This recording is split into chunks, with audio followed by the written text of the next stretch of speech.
weather radio's warning device. During potentially dangerous weather situations, specially built receivers are automatically activated to warn of the impending hazard.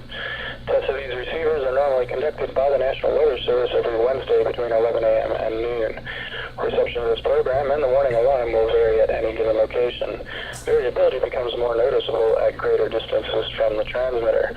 To provide the most consistent warning service possible, the warning alarm will be activated for warnings, selected watches, and other environmental emergencies affecting the following North Carolina counties: Alamance, Alexander, Allegheny, Anson, Bertie, Cabarrus, Caswell, Chatham, Davidson, Davie, Durham, Edgecombe, Forsyth, Franklin, Granville, Greene, Guilford, Halifax, Harnett, Hoke, Iredell, Johnston, Lee, Martin, Montgomery, Moore, Nash, Northampton, Orange, Person, Pitt, Randolph, Richmond, Rockingham, Rowan, Scotland, Stanley, Stokes, Surrey, Union, Vance, Wake, Warren, Wayne, Wilkes, Wilson, and Yadkin.